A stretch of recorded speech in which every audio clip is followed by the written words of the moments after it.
직분이 타락하면 명예화됩니다. 이름, 자리, 지위를 중요하게 여깁니다.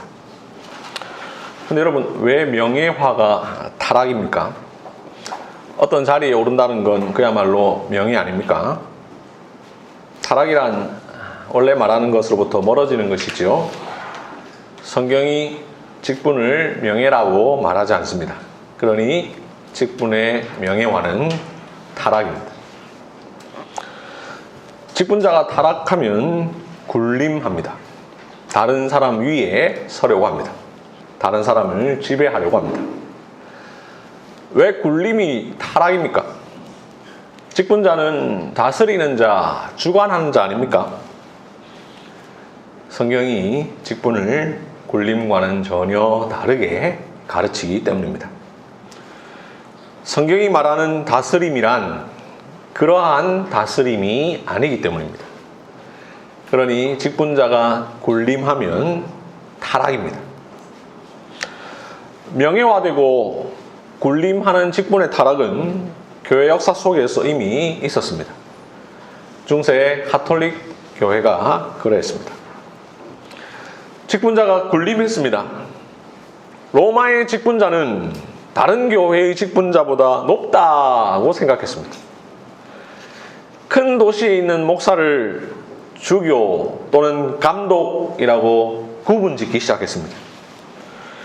주교 또는 감독은 보다 작은 교회에 사제를 임명해 파송했습니다. 로마 교회의 감독을 감독들 중의 감독이라고 불렀습니다. 결국 로마 교회의 주교를 교황이라 부르게 되었습니다. 그리고 교황, 추기경, 대주교, 주교, 몬시니얼, 사제, 부제 이런 순서로 위계화되었습니다. 직분의 동등성이 파괴되었습니다. 성직자 간의 계급이 생겼습니다. 더 높은 직분이라는 것이 생겨났고 그러한 높은 자리에 있는 자들이 다른 직분자 위에 군림했습니다. 시간이 흘러 직분자는 권력을 갖게 되었습니다. 성도들 위에 군림했습니다. 직분자에게 권력이 주어졌습니다. 그러다 보니 직분이 명예가 되었습니다. 사람들은 직분을 돈을 주고 사려 했습니다. 직분자가 되면 출세의 길이 보장되게 됐습니다. 직분의 명예화와 직분자의 군림은 직분과 개인의 타락으로 끝나지 않았습니다. 복음의 변질로 이어졌습니다. 교회의 타락으로 이어졌습니다. 궁극적으로는 그리스도의 통치가 사라지게 되었습니다. 이런 교회 역사만 보아도 직분의 명예화, 직분자의 군림은 이치에 맞지 않습니다. 그런데 교회 역사도 중요하지만 우리는 무엇보다 성경의 가르침이 더 중요하지요. 그렇다면 여러분, 직분의 명예화, 직분자의 군림과 관련하여서 성경은 우리에게 어떻게 가르치고 있을까요? 성경이 말하는 직분은 어떤 특징을 갖고 있으며 직분자는 어떻게 해야 한다고 가르치고 있을까요? 함께 말씀을 듣도록 하겠습니다. 지난주에도 보았던 사도행전 6장 1절부터 7절 말씀을 보시면 원래 존재했던 직분자 사도들이 나옵니다. 사도들은 원래는 말씀 사역과 함께 구제하는 일까지도 함께 감당했습니다. 그러다가 교인의 숫자가 증가하자 7명의 직분자를 세워 그들에게 구제 사역을 맡깁니다.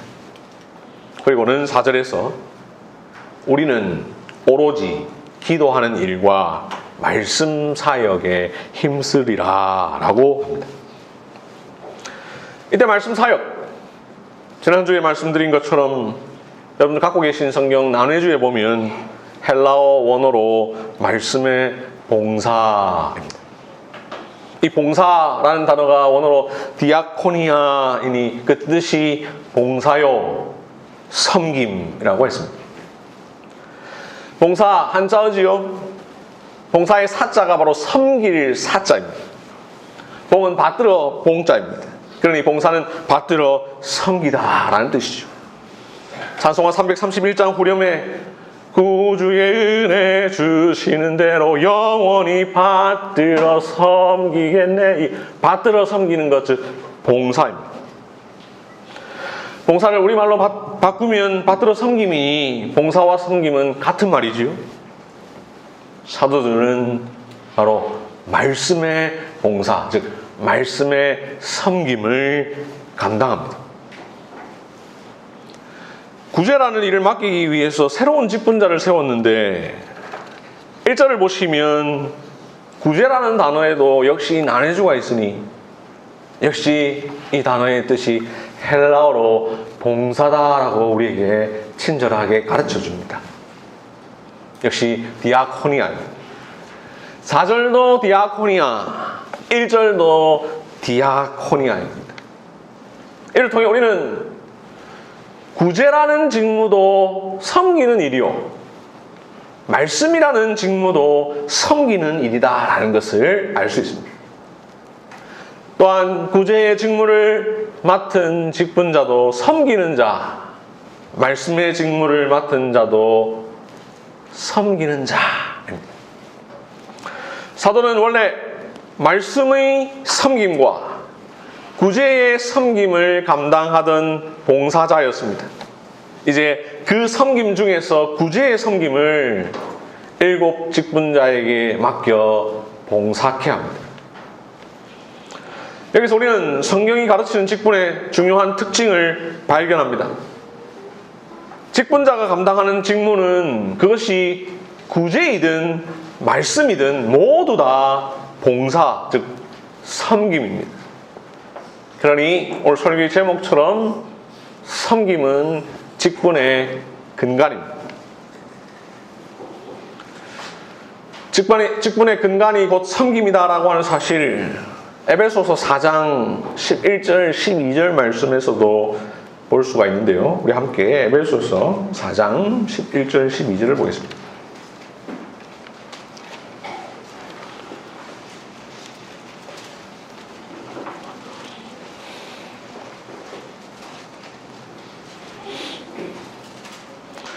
에베소서 4장 11절 12절 그가 어떤 사람은 사도로, 어떤 사람은 선지자로, 어떤 사람은 복음 전하는 자로, 어떤 사람은 목사와 교사로 삼으셨으니 이는 성도를 온전하게 하여 봉사의 일을 하게 하며 그리스도의 몸을 세우게 하려 하심이라 라고 말씀합니다. 이 구절은 직분에 대한 원리를 잘 설명하는 구절입니다. 그래서 이 구절에 대해서 여러분들에게 설명하려면 굉장히 많은 시간이 필요한데요. 여기 나오는 사도, 선지자, 복음 전하는 자는 초대교회 초기에만 임시적으로 존재하던 직분으로서 오늘날에는 존재하지 않습니다. 한편 마지막에 나오는 목사와 교사는 교회 시대에도 여전히 남아있습니다.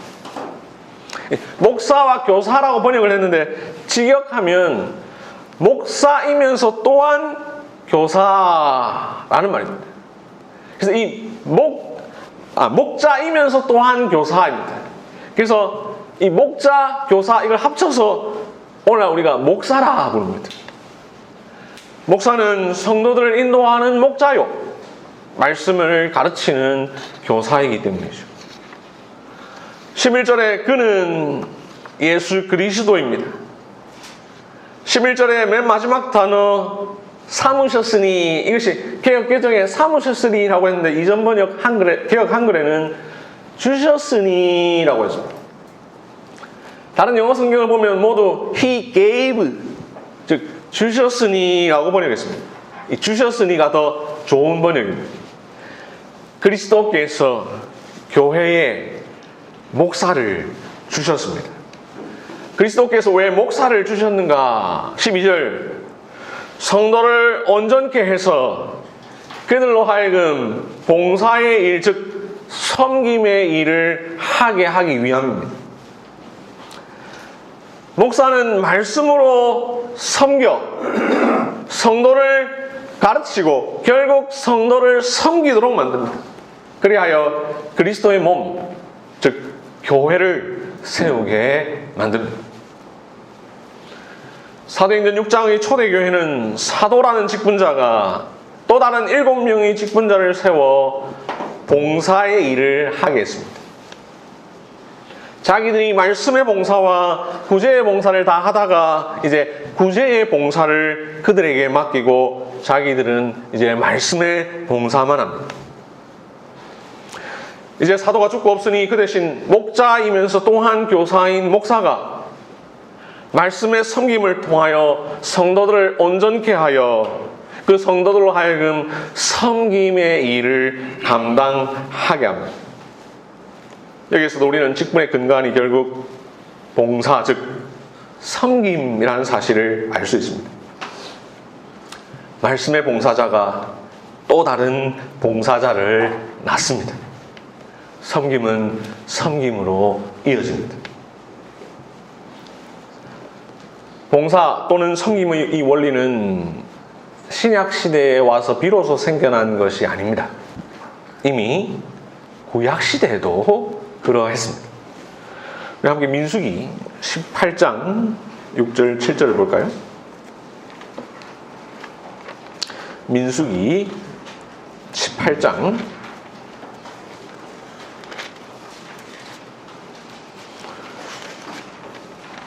6절 7절 구약성경 225쪽 민수기 18장 6절 7절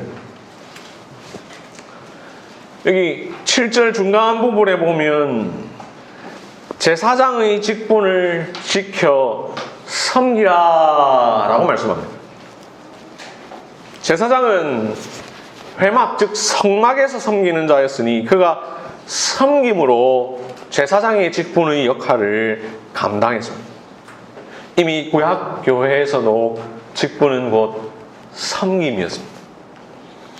제사장의 직분을 지켜 섬겼습니다.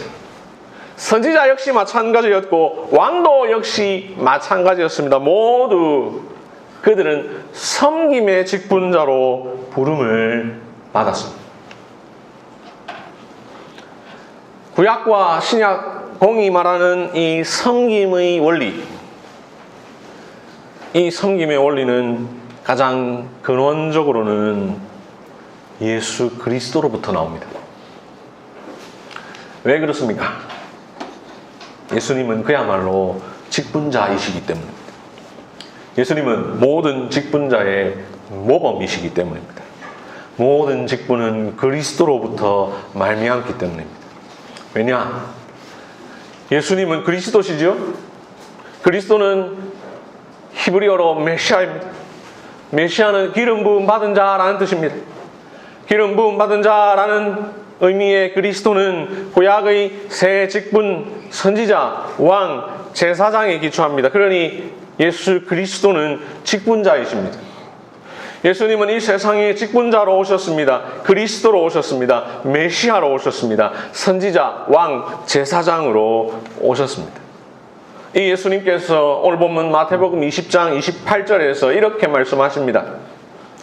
인자가 온 것은 섬김을 받으려 함이 아니라 돈이요 섬기려 하고 자기 목숨을 많은 사람의 대속물로 주려 함이라. 이 말씀 오늘 보면 마태복음 20장 28절뿐만 아니라 마가복음 10장 45절에도 똑같이 나오죠.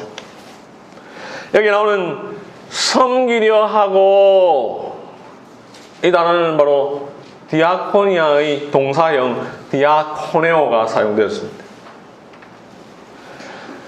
예수님께서 이 말씀을 어떤 배경 속에서 하셨느냐? 25절에서 제자들에게 이렇게 말씀하십니다. 이방인의 집권자들이 그들을 임의로 주관하고 그 고관들이 그들에게 권세를 부리는 줄을 너희가 알거니와. 이 25절 예수님의 말씀대로 세상의 집권자들, 한자죠? 집권자, 권세를 맡은 자들입니다. 권세를 잡은 자들. 이 사람들은 다른 사람들을 주관하려고 합니다. 즉 군림하려고 합니다. 고관, 즉 높은 벼슬이나 자리에 있는 사람들은 권세를 부립니다. 그러면서 26절에서 예수님은 장차 사도가 될 제자들을 향하여 너희 중에는 그렇지 않아야 하나니 라고 말씀하신 뒤에 28절에서 말씀하십니다.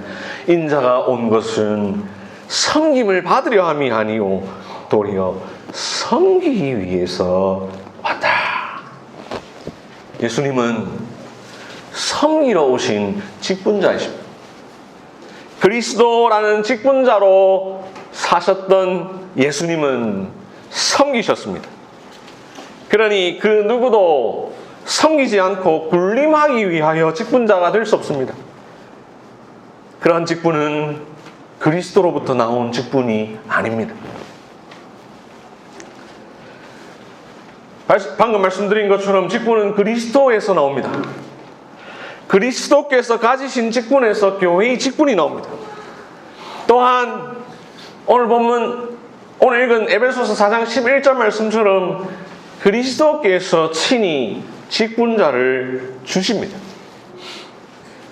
교회의 머리신 예수님께서 교회의 직분을 주시는 이유는 그리스도의 다스림이 교회 가운데 드러나도록 하기 위해서이죠.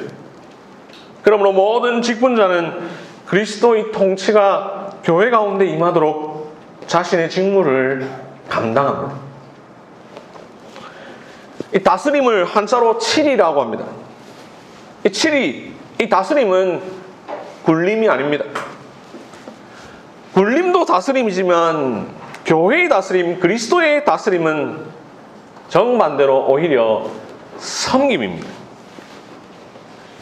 섬기는데 다스린다. 이 섬김의 다스림, 모순 같지만 모순이 아닙니다. 이것이 모순이 아니다라는 사실을 그리스도께서 친히 보여주셨습니다.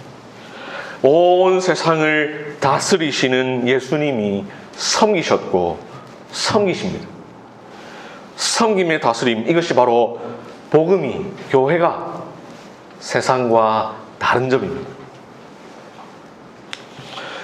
요한복음 10장을 강해하면서 말씀드린 적이 있습니다만 치리는 양을 치는 것, 즉 목양입니다. 돌봄입니다. 살핌입니다. 교인들의 영적 형편을 살피고 그에 따라 전하고 가르치고 지도하고 권면하고 위로하고 때로 책망하여 교인들을 바른 길로 인도하는 일이 곧 치리, 목양입니다. 그렇게 이 치리 행위는 결코 굴림이 될 수 없습니다. 이 치리를 맡은 직분자가 군림하는 그 순간 그는 목자가 아니라 이리가 됩니다. 직분은 직무, 즉 일과 연결됩니다. 직무의 내용은 각자 다릅니다. 은사에 따라 저마다 다른 일을 합니다. 그러나 직무의 근본은 같습니다. 섬김입니다. 그것이 말씀의 봉사든 치리의 봉사든 구제의 봉사든 모두 다 섬김입니다. 그래서 교회의 모든 직분자는 봉사직입니다. 섬기는 일입니다. 이런 점에서 교회의 직분에는 결코 명예가 없습니다. 명예가 아니라 섬김을 근간으로 하는 성령의 직분이기에 그 어떤 직분자도 결코 군림할 수 없습니다. 그리스도께서도 군림하지 않으셨는데 누가 감히 군림한단 말입니까? 종교개혁은 이러한 원리를 매우 중요하게 여겼습니다. 그래서 직분의 동등성을 강조했습니다. 도르트 총회라고 들어보셨죠? 1618년 19년에 열린 이 도르트 총회에서 도르트 신경이라는 것을 작성해서 우리가 칼빈주의 5대 교리라는 것을 많이 들어봤습니다. 그런데 이 도르트 총회는 도르트 신경만 만든 것이 아니라 도르트 교회법, 즉 도르트 교회 질서라는 것을 작성했는데 그 81조에 이런 말이 나옵니다. 어느 교회도 어떤 방식으로든 다른 교회 위에 군림할 수 없으며 어느 직분자도 다른 직분자 위에 군림할 수 없다. 이 원리는 중세교회와 종교개혁을 거치면서 확립된 중요한 성경적 원리입니다. 교회 역사를 통하여 군림하는 직분이 있었음을 기억하며 성경의 가르침을 통하여 군림은 결코 있을 수 없다라는 사실을 밝힙니다. 실제 직분자가 맡는 일, 즉 직무의 내용을 보면 비록 그 내용은 다르지만 궁극적으로 모든 것이 섬김입니다. 목사의 직무를 장로교 헌법은 이렇게 가르칩니다. 교인을 위하여 기도하는 일, 말씀을 낭독하고 설교하는 일, 성례를 집례하는 일, 찬송을 지도하는 일, 교인을 교육하는 일, 교인을 신방하는 일, 이 모든 직무는 다 섬김입니다. 성도와 교회와 그리스도를 섬깁니다. 전통적으로 교회는 목사를 가리켜 말씀의 봉사자라 불렀습니다. 장로의 직무에 대하여 장로교 헌법은 이렇게 이야기합니다. 교회의 영적 상태를 살피는 일, 교인을 신방하고 위로하고 교훈하는 일, 교인을 권면하는 일, 교인들이 설교대로 신앙생활을 하고 있는지 그 여부를 살피는 일, 언약의 자녀를 양육하는 일, 교인을 위해 기도하는 일. 이 모든 일 역시 섬김입니다. 성도와 교회와 그리스도를 섬깁니다. 집사의 직무, 장로교 헌법은 이렇게 이야기합니다. 교회의 봉사와 서무, 헌금의 수납과 회계와 구제에 관한 일, 이 모든 일 다 섬김입니다. 성도와 교회와 그리스도를 섬깁니다. 이 모든 직분과 직무는 비록 그 하는 일이 조금씩 서로 다를 뿐 궁극적으로는 성도를 섬기며 교회를 섬기며 그리스도를 섬깁니다. 그러니 직분은 결코 상하 등급이 있을 수 없습니다. 사도요 또한 동시에 장로였던 베드로는 자신과 같은 목사와 장로들에게 이렇게 권면합니다. 맡은 자들에게 주장하는 자세를 하지 말고 양무리의 본이더라. 섬김이라 할 때 말로만 섬김이라고 하는 것은 의미가 없지요. 말은 누구나 다 잘합니다. 말만 그럴싸하게 하는 사람을 우리는 쉽게 봅니다. 그러니 말로 포장했다 해서 그것을 속아서는 안 되죠. 겸손한 것처럼 말은 하지만 실제 그 속마음은 높은 자리를 탐하는 것이 인간의 타락한 본성이죠. 중세 로마 가톨릭은 자기들도 역시 섬긴다 했습니다. 그래서 590년 로마의 감독 그레고리우스 1세 그는 자신을 종이라 표현했습니다. 이렇게 표현했습니다. 하나님의 종들의 종. 이렇게 너무 지나치게 강조하면 좀 어색하죠. 역시 그는 엄청난 교황권을 강화시킨 인물입니다. 지금도 로마 가톨릭은 교황을 가리켜 그리스도의 대리자 교회의 머리라고 하니 교황이라는 한자는 바로 교회의 우두머리, 교회의 으뜸이라는 뜻이죠. 요즘은 잘 안 나오는데 그래도 가끔씩 TV를 보시면 교황이 머리에 쓰는 관이 있습니다. 이 교황관이라고 하는데 이 삼중으로 되어 있는 관을 쓰는 경우가 있어서 그걸 삼중관 혹은 삼층관이라고 부르는데 모든 권세 위에 교황이 제일 높다라는 뜻으로 그 교황관을 씁니다. 한국교회 일반에서 목사가 자신을 가리켜 주의 종이라 부르는 경우가 많습니다. 그런데 말은 그렇게 하면서 오히려 교회와 성도 위에 군림하는 목사가 많습니다. 무엇보다 목사만을 가리켜 주의 종이라고 표현하는 것은 완전히 잘못된 것입니다. 오히려 우리 모두 주의 종입니다. 에베소서 4장 12절 봉사의 일을 하게 하며 그리스도의 몸을 세우려 하심이라. 이 말씀에 의하면 섬김은 궁극적으로 교회를 세우기 위해서입니다. 이런 점에서 우리가 아무리 섬기더라도 그것이 교회를 세우지 않고 허문다면 그 섬김조차 잘못된 것일 수 있습니다. 우리의 섬김은 철저히 그리스도의 몸을 세우는 것이어야 합니다.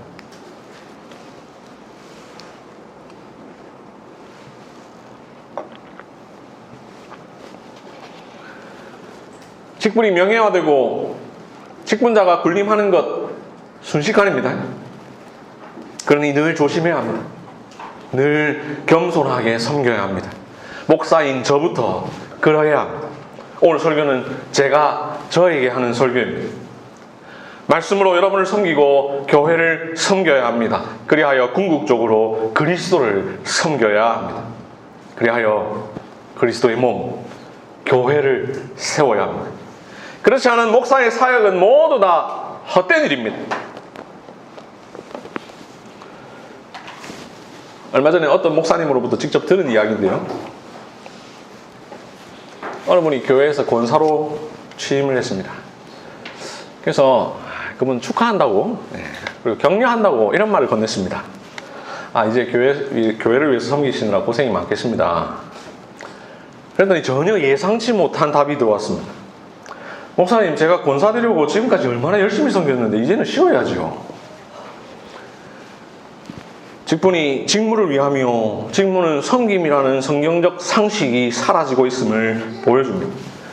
중세 교회의 타락이 결코 멀지 않은 곳에 있음을 보여줍니다. 중세 교회를 개혁하여 세워진 개신교회에서 여전히 중세의 모습이 현재 진행형임을 보여줍니다.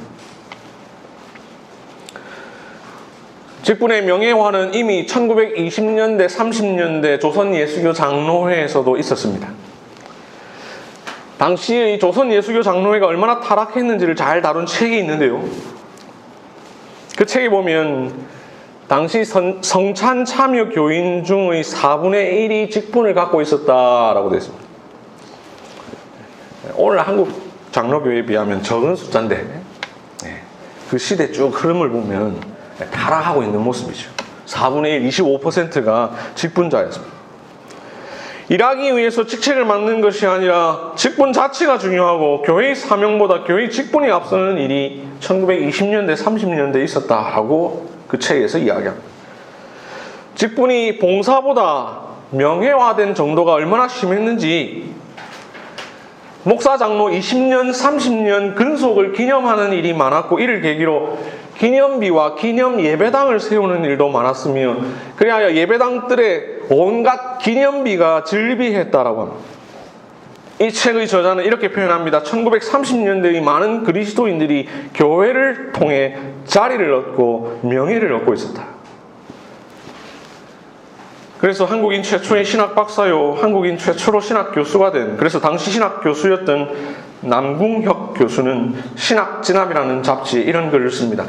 돈으로 직분을 사고 명예를 얻게 된다면 교회가 세속화될 일은 필연한 일이요 괴이할 것도 없겠다. 1927년 3월 2일 동아일보에 이런 제목의 기사가 실립니다. 속출하는 교회 분규.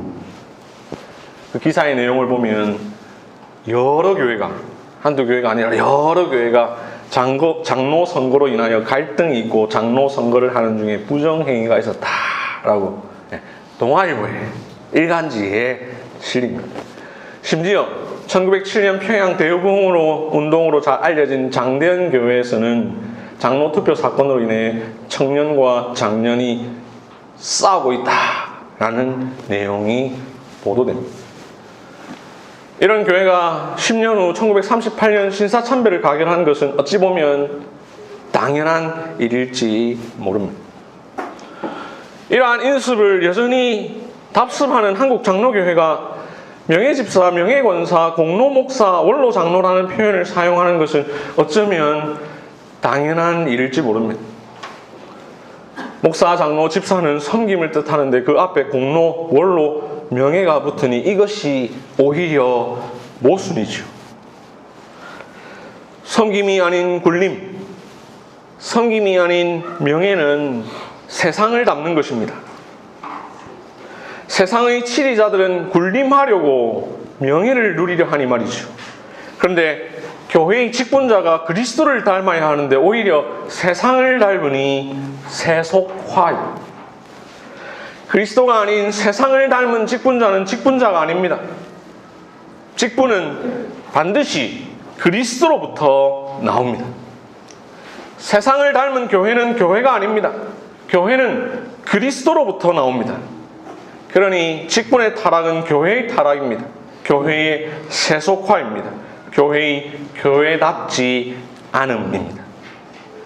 섬김의 다스림이라는 이 모순 같지만 모순이 아닌 이 놀라운 비밀을 알지 못하는 교회는 참된 복음을 말할 수 없습니다. 복음의 신비를 체험할 수 없습니다. 성경은 직분의 근간이 섬김임을 분명히 가르칩니다. 그래서 성경에 충실한 개혁교회와 개혁주의 장로교회는 직분의 이 원리를 분명히 합니다. 어떤 일을 맡든 다 섬김입니다. 섬김의 종류만 다를 뿐입니다. 그래서 집사로 섬기던 사람이 장로가 되었다 하여 결코 승진이라 보지 않습니다. 때로 장로로 섬기던 분이 집사로 섬기기도 합니다. 한국 교회에서는 상상할 수 없는 일이 개혁교회에서는 일반적입니다. 우리 고신교단 목사들 중에는 네덜란드 개혁교회 개통에서 유학하신 분들이 있는데 그분들 중에는 유학하면서 장로로 섬기신 분들이 여러 분 있습니다. 고신대학교 신학과 송영목 교수는 우리 교단 목사이지만 남아공 개혁교회에서 장로로 섬겼습니다. 왜냐하면 장로는 목사와 같은 장로이기 때문입니다.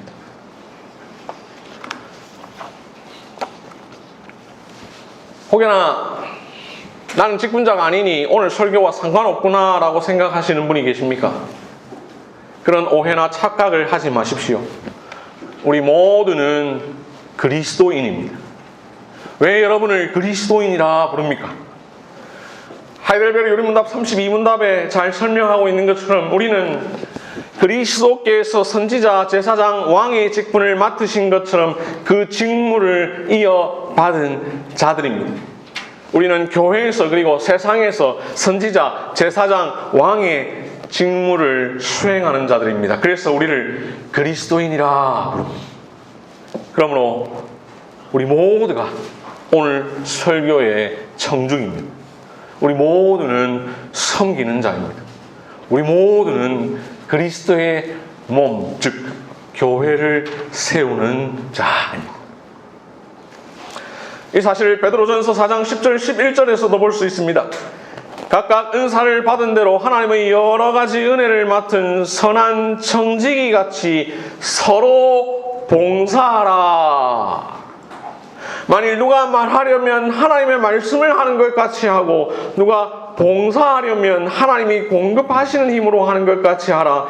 이는 범사에 예수 그리스도로 말미암아 하나님이 영광을 받으시게 하려 함이니 그에게 영광과 권능이 세세 무궁하도록 있느니라. 아멘. 모든 성도는 하나님으로부터 은사를 받아 선한 청지기 같이 서로 봉사, 즉 섬기는 자들입니다. 하나님은 여러분 모두에게 은사를 주심으로 서로 섬길 수 있게 해주셨습니다. 그 은사를 받은 성도들은 서로 섬겨 교회를 세웁니다.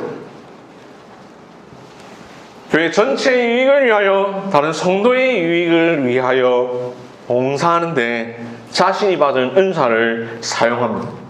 그리하여 궁극적으로 예수 그리스도로 말미암아 하나님께 영광을 돌립니다.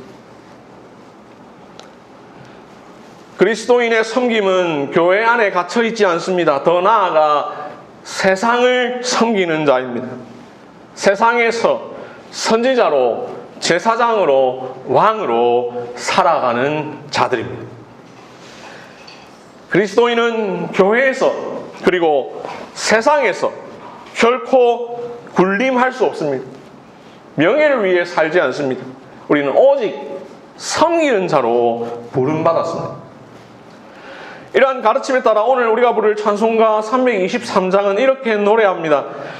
이름 없이 빛도 없이 감사하며 섬기리다.